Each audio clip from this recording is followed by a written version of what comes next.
Complete SQL tutorial series में आपका स्वागत है। इस वीडियो में हम लोग बात करेंगे, हम लोग सीखेंगे index in the SQL. Last video में हम लोग सीखे थे कंस्ट्रेंट, जो 17 नंबर वीडियो में कम्प्लीटली थ्योरेटिकली पार्ट था, और 18 नंबर वीडियो में मैं practically real time scenario base में एक्सप्लेन किया हर सारे कंस्ट्रेंट को। तो आप उसको नहीं देखें हैं तो आप उसको ज़रूर देखें, क्योंकि अभी जो वीडियो में हम लोग बात करेंगे इंडेक्सेस में, जो कि काफ़ी डिपेंडेंट होगा कंस्ट्रेंट के बारे में। तो इंडेक्सेस बेसिकली हम लोग डिटेल में बात करेंगे इंडेक्सेस होता क्या है और इंडेक्सेस को क्रिएट कैसे करेंगे। उसके बाद नेक्स्ट वीडियो में कुछ एडवांस इंडेक्स के बारे में बात करेंगे। तो चलिए स्टार्ट करते हैं और सबसे पहले सीखते हैं कि एग्जैक्टली इंडेक्स क्या होता है। तो इंडेक्स बेसिकली हम लोग जो भी हम लोग रियल टाइम में अपने लाइफ में बुक्स या कहीं पे भी हम लोग देखते हैं, सेम चीज़ अप्लाइड होता है सीक्वल में भी। फॉर एग्जांपल, यदि आपके पास एक डेटाबेस का बुक है, लाइक फॉर एग्जांपल ये सीक्वल ट्रेनिंग का बुक्स है जो 221 पेज का है, और यदि आपको इंडेक्सेस फाइंड आउट करना है कि मुझे इंडेक्सेस सीखना है या कंस्ट्रेंट सीखना है, तो आपको क्या करना पड़ेगा। यहाँ पे पीडीएफ है, तो ऑनलाइन में कंट्रोल ऐप करके आप इंडेक्सेस सर्च कर सकते हैं। बट इमेजिन कीजिए आपके पास एक फिजिकल बुक है, आपके पास एक कंप्लीट रेफरेंस एक बुक है जो अराउंड 400 पेजेस का है। तो वहाँ पे आप जब कोई भी टॉपिक या चैप्टर को सर्च करेंगे तो काफ़ी दिक्कत होगा आपको फाइंड आउट करने के लिए। पेज बाय पेज जाएंगे तो एक 1 आवर या 30 मिनट 45 मिनट कोई टाइम कंज्यूमिंग होगा। बट कोई भी बुक में जब स्टार्ट बुक होता है तो आप देखते होंगे टेबल ऑफ कंटेंट, ये क्या होता है, बेसिकली इंडेक्स होता है। जैसे कि यहाँ पे अल्टर टेबल कितने नंबर पेज में है, 4 नंबर पेज में है, तो हम डायरेक्टली 4 नंबर पेज में डायरेक्टली जंप करेंगे तो हम इजीली उसको विद इन सेकेंड कोई भी टॉपिक को फाइंड आउट कर सकते हैं। तो ये बेसिकली सेम चीज़ अप्लाइड होता है सीक्वल में भी। तो इंडेक्सेस का बेसिकली यूज होता है कोई भी क्वेरी को डेटा को रिट्रीव करने के लिए बहुत ही कम टाइम में।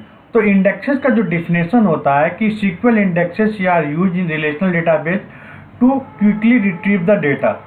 तो इंडेक्सेस का जो मेन यूज होता है वो होता है क्विकली डेटा को रिट्रीव करने के लिए।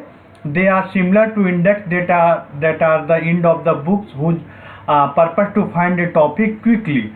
वही कॉन्सेप्ट यहाँ पे सीक्वल में भी यूज होता है जब भी कोई भी डेटा को आपको क्विकली रिट्रीव करना है, क्योंकि अभी यूजर जब भी कोई भी डेटा को एक्सेस करता है, यदि वो परफॉर्मेंस अच्छा नहीं होता है, टाइम कंज्यूमिंग होता है, तो कोई भी एप्लीकेशन या कोई भी सॉफ्टवेयर को यूजर यूज करना बंद कर देता है। फॉर एग्जांपल, यदि आप फेसबुक को ही या इंस्टाग्राम या व्हाट्सएप को ही लीजिए, यदि इंस्टेंट मैसेज डिलीवरी नहीं हो रहा है तो आप काफ़ी कुछ दिनों के बाद आप उसको यूज करना बंद करेंगे। तो इसीलिए यूजर पॉइंट ऑफ व्यू से डेटाबेस डेवलपर का कोर जॉब होता है कोई भी वो एप्लीकेशन, कोई भी सॉफ्टवेयर जो भी डेटा इंटीग्रेटेड है, टेबल इंटीग्रेटेड है, वो काफ़ी कम टाइम में डेटा को रिट्रीव करे। तो basically types of the indexes में 2 तरह का होता है, क्लस्टर इंडेक्स होता है और एक नॉन क्लस्टर इंडेक्स होता है। तो सबसे पहले हम लोग बात करेंगे क्लस्टर इंडेक्स क्या होता है। तो क्लस्टर इंडेक्स होता है बी ट्री क्लस्टर इंडेक्स ये फॉलो करता है, जो कि आप डेटा स्ट्रक्चर में पढ़े होंगे, बी ट्री स्ट्रक्चर, जो बेसिकली टेबल में ही डेटा को फिजिकली इन द मेमोरी क्या करता है, सॉर्ट करता है। तो जब भी डेटा को रिट्रीव करते हैं तो काफ़ी कम समय में सीक्वल इंजन पार्टिकुलर डेटा को रिट्रीव कर देगा। और जब भी आप प्राइमरी की क्रिएट करेंगे तो ऑटोमेटिकली क्लस्टर इंडेक्स क्रिएट हो जाएगा। जब भी आप प्राइमरी की क्रिएट करेंगे ऑटोमेटिकली क्लस्टर इंडेक्स क्रिएट हो जाएगा। जो प्राइमरी की कैसे क्रिएट करते हैं वो मैं लास्ट वीडियो में ऑलरेडी डिस्कस कर चुका हूँ। तो बेसिकली जब भी आप मेन एडवांटेज होता है कि क्लस्टर इंडेक्स को जब सर्च करते हैं range value will be faster होता है। तो इसीलिए क्लस्टर इंडेक्स को आप you can create only 1 cluster index in A table, because एक बार डेटा और सॉर्ट हो जाएगा तो दोबारा डेटा सॉर्ट नहीं होता है। ओके, तो एक बार डेटा सॉर्ट हो जाएगा तो दोबारा डेटा सॉर्ट नहीं होता है, इसीलिए you can create only one cluster index in A table. तो चलिए हम लोग देखते हैं कि क्लस्टर इंडेक्स में डेटा सॉर्ट कैसे होता है। उसके बाद हम लोग जंप करेंगे नन क्लस्टर इंडेक्स में। तो यहाँ पे हमारे पास एक टेबल है जिसका टेबल का नाम है एम्प्लॉय इंडेक्स, जिसका employee ID, employee name and employee salary इसका कॉलम नेम है। तो इस टेबल को हम क्रिएट करते हैं। तो क्रिएट करने के बाद मैं इस टेबल में डेटा इंसर्ट करता हूँ। जैसे कि यहाँ पे इसको मैं नीचे सिलेक्ट स्टेटमेंट को लिखता हूँ तो काफ़ी बेटर होगा अंडरस्टैंडिंग में। तो यहाँ पे हम कुछ डेटा इंसर्ट कर रहे हैं, जैसे कि पहले मैं एम्प्लॉय आईडी 1, फिर 5, फिर 4, 2, 3। तो जिस ऑर्डर में आप डेटा इंसर्ट करेंगे वही ऑर्डर में आपको टेबल में डेटा ये आपको दिखाएगा। तो बेसिकली जब भी आप select star from table name करेंगे, टेबल में क्रिएट हो गया और डेटा इंसर्टेड हो गया, तो आप select star from table name करेंगे तो यहाँ पे आपको जिस ऑर्डर में आप डेटा को इंसर्ट किए हैं वही ऑर्डर में डेटा आपको दिखाएगा। जैसे 1, 5, 4, उसके बाद 2 आ रहा है, उसके बाद 3 है। तो ये डेटा बेसिकली ऑर्डर नहीं है, क्योंकि इसमें कोई प्राइमरी की नहीं क्रिएट किया हुआ है, नहीं तो कोई इंडेक्सेस क्रिएट किया हुआ है। तो जो सबसे पहले जो इंडेक्स क्रिएट करते हैं क्लस्टर इंडेक्स, उसका सिंटैक्स होता है क्रिएट क्लस्टर्ड इंडेक्स, उसके बाद index name right ix_employee index 1, उसके बाद ऑन देना है, उसके बाद टेबल, उसके बाद आपको विद इन द ब्रैकेट किस कॉलम पे आपको इंडेक्सिंग क्रिएट करना है वो कॉलम नेम देना है। तो हम यहाँ पे एम्प्लॉय आईडी पे इंडेक्स क्रिएट करते हैं।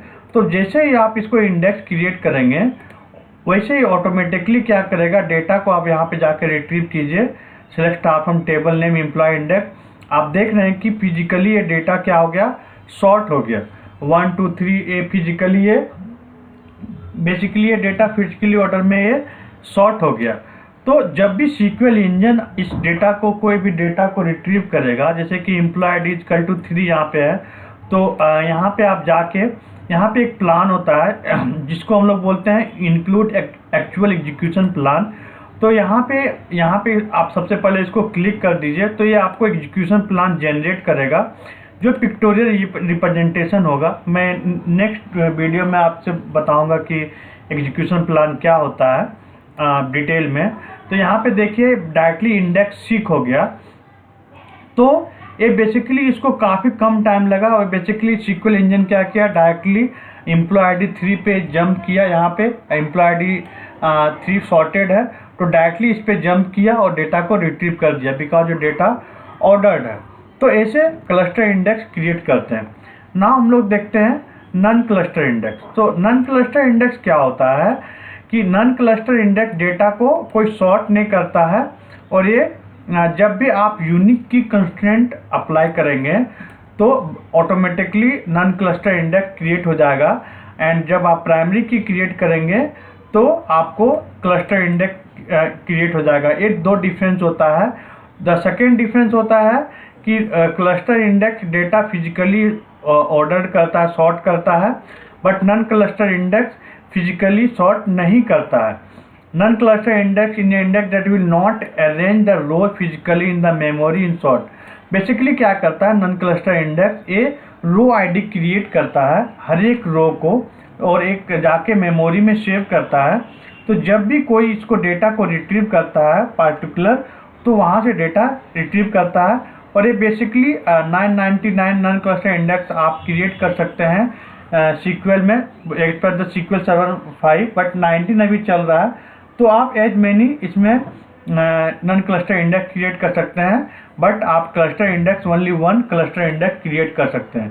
तो ये मेजर डिफरेंस है क्लस्टर और नन क्लस्टर इंडेक्स का। और कुछ डिफरेंट है जो हम लोग सबसे पहले देखते हैं कि नन क्लस्टर इंडेक्स कैसे डेटा ऑर्डर नहीं करता है, उसके बाद हम लोग डिफरेंस को बात करेंगे।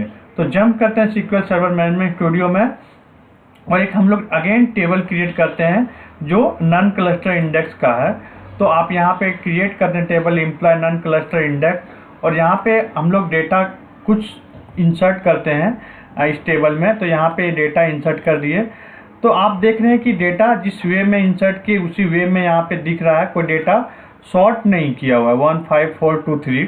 उसके बाद नॉन क्लस्टर इंडेक्स जो क्रिएट करने का सिंटैक्स होता है वो होता है क्रिएट नॉन क्लस्टर इंडेक्स, उसके बाद index name on table name, उसके बाद आप कॉलम नेम यहाँ देते हैं।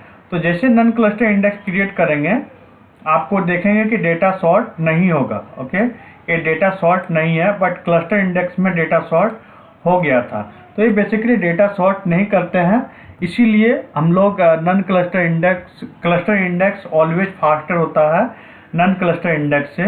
द नेक्स्ट होता है कि कोई भी इंडेक्स को ड्रॉप कैसे करेंगे, तो आप लिखिए ड्रॉप इंडेक्स और इंडेक्स नेम। सपोज ये इंडेक्स नेम है और कौन सा टेबल पे क्रिएट किया हुआ है, एम्प्लॉय नॉन क्लस्टर इंडेक्स पे क्रिएट किया हुआ है, तो ये इंडेक्स क्या हो जाएगा, ड्रॉप हो जाएगा। ये इंडेक्स क्या हो जाएगा, ड्रॉप हो जाएगा। तो आप कभी भी कोई भी इंडेक्स को क्रिएट कर सकते हैं और उसको ड्रॉप कर सकते हैं। तो चलिए कुछ डिफरेंस हम लोग देखते हैं क्लस्टर और नॉन क्लस्टर इंडेक्स में, जो काफ़ी इंपॉर्टेंट होता है सीक्वल पॉइंट ऑफ व्यू से। तो जो सबसे पहला होता है कि cluster index by default primary key से क्रिएट होता है और non cluster index basically unique key से क्रिएट होता है। और this will arrange row in the physically, जो हम लोग अभी प्रैक्टिकली देखें, बट ये अरेंज फिजिकली डेटा को ऑर्डर नहीं करता है। ये फास्टर होता है और नॉन क्लस्टर इंडेक्स फास्टर नहीं होता है। ये इंडेक्स ऑफ 4 टेबल होता है, मतलब आप एक ही क्लस्टर इंडेक्स को क्रिएट कर सकते हैं, but non cluster index as many you create कर सकते हैं। तो ये बेसिक डिफरेंस था नॉन क्लस्टर और क्लस्टर इंडेक्स में।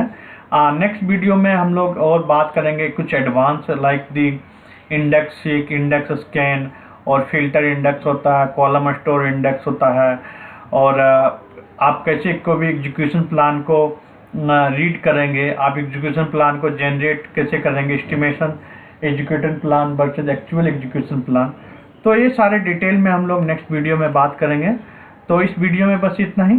Thank you so much for watching.